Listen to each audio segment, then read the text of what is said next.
Today, let's talk about heart rate zones and what we actually look at when we do VO2 testing so that you can get the most bang for your buck. So a lot of times we get this huge confusion out there about saying, let's train out zone 1, zone 2, zone 3, but where is it that you're getting the most bang for your buck? And why are you training for that specific thing, okay?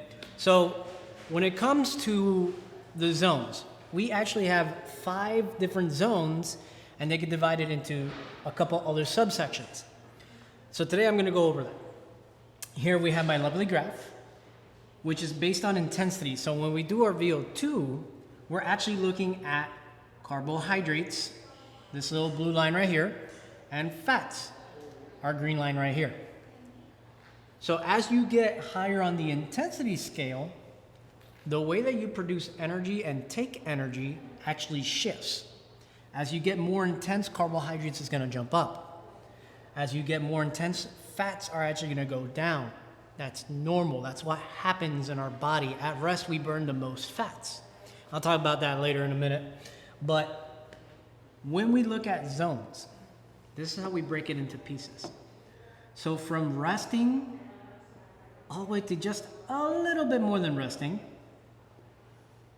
is your zones 1 and 2. So this is very low intensity. As we get more efficient, we eventually hit what's called zone 3.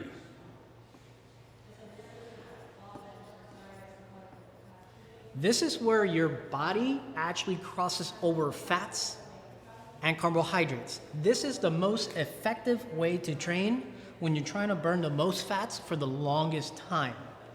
Okay, this is also called your metabolic efficiency, and it's also considered your aerobic threshold.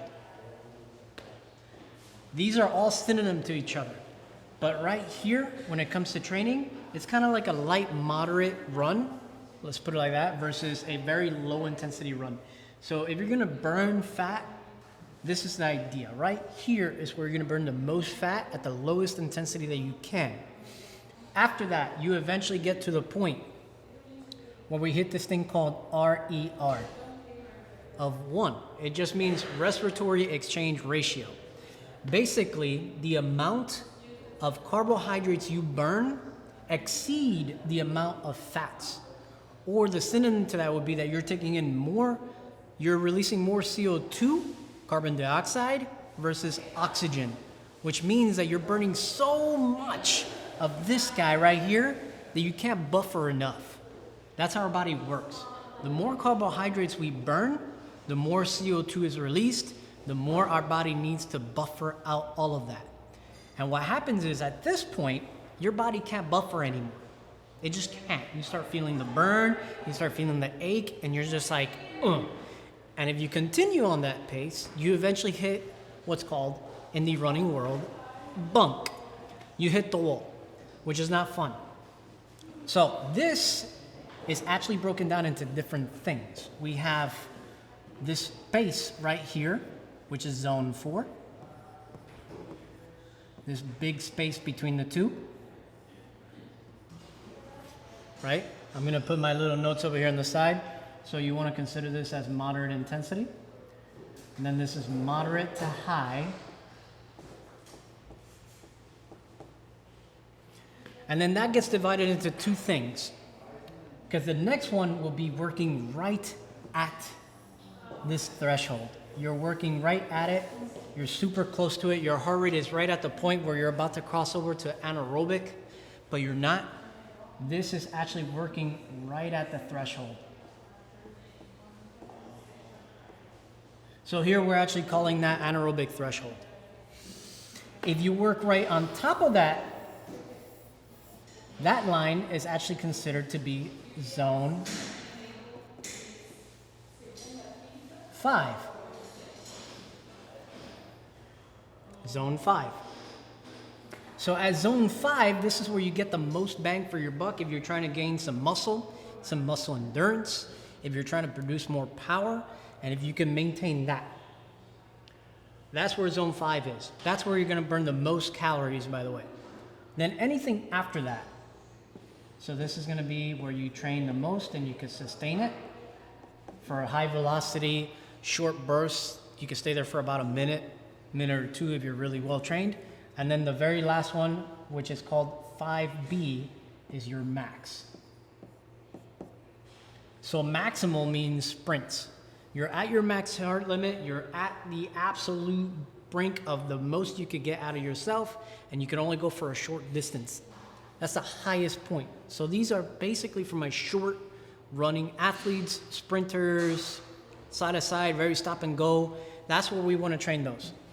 So when it comes to training, and this is how we play it out, and this is the best way to do it, is we want to be within, I'm going to bring my little guy over here on the side. We want to do intervals between zone 3 and your threshold. This is where you get the most bang for your buck. If we could play within these two numbers.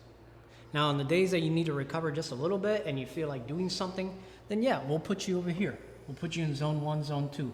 It's not hard, it's not strenuous. You could do it for a long time and you actually get a nice recovery from it. You get a better recovery at those two zones than anywhere else. So a typical program would look like, okay, let's hit a couple seconds at threshold, and then let's go back, let's go into a moderate zone 3, where it's not too tough, but it is somewhat challenging. That way you burn the most fats. Now, you could use this for almost anything and anybody. If you have a cardiovascular problem, we would do the same thing. The only difference is that the perceived intensity is gonna look different. If someone has a bad heart, walking could be challenging. So their intervals will be based on a 2-mile-per-hour walk and then jumping up to a 3-mile-per-hour walk and then coming back down. That is considered an interval. That is changing from an intensity to another intensity, right? So when it comes to all of that, it's mostly heart rate that we want to look at. So curveball. If you have someone that uses a beta blocker or something that suppresses their heart rate, this kind of gets thrown out the door. But instead of using this, we would use something else called RPE. Rate of perceived exertion. It just means how you feel. And we could actually correlate all the zones to the RPEs, right? So zone 1, zone 2 will basically be between 7 and 9. Zone 3, you'll be looking at 10 to 13. You can think of this 2 as 14 to 15. Anything above 16, or we can be more specific, 16 to 18. And then this is max effort. So it'd be 20 to 21. So that's another way that we can actually program people depending on whether you have a disease or not. And then I could get more thorough with that and we could convert it into units of energy, which is METs. I'm not gonna go that far with you guys, but we can. Now, let's break this down a little bit more and why it's always a good idea to do higher intensity and do intervals. So like I said, our body at rest actually uses more fats than carbohydrates. So a lot of people say, well, I'm just gonna train there because I wanna burn fat. That's not always the case. You're actually burning all fuels at the same time. Your body works in such an intelligent manner, it just decides which one it's gonna go first versus the other. So you're always gonna be using fats, carbs, and even a little bit of protein. The only thing is that this molecule is huge versus this guy, he's not so big. Neither is protein. So the more intensity stuff is why we use carbohydrates more, because it's shorter. We need to cut this guy real quick. We need energy fast, ASAP, versus this long chain that I gotta break down that I can't use right away. But the idea of all this is to convert it into energy, which is ATP, adrenal triphosphate. And of course, then we go into the phosphate system and we go all those things, but I'm not gonna get into that in this talk. Back to what I was gonna demonstrate a little earlier, which is when we do testing, we can actually see in live time the efficiency of how your body works using fats and carbohydrates. So right here, low intensity, zone 1 and 2, right? Let's say you're burning 100 calories while you're doing that training. 60% of it is going to be fats. The rest is going to be carbohydrates. Now we have zone 3 and even 4. 50% of it is going to be fats. The other percentage is going to be carbohydrates. And then right here at the high intensity, we have zone 4, because remember, it's a subset. Zone 4B is typically that.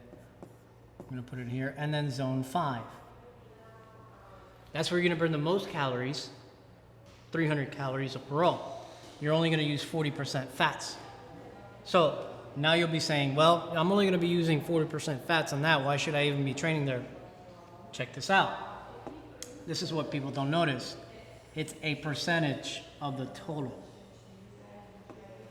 So if you're burning 60% of 100, you're talking about 60 calories, right? Let's make that a little neater. Talking about 60 calories.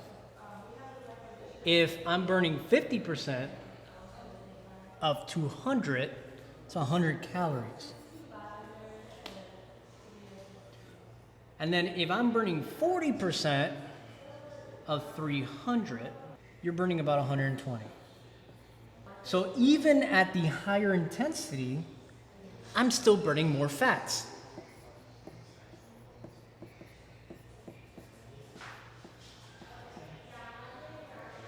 So those of you guys that preach about zone 1, zone 2, just stay there forever, you're wasting your time. At least in most of the part.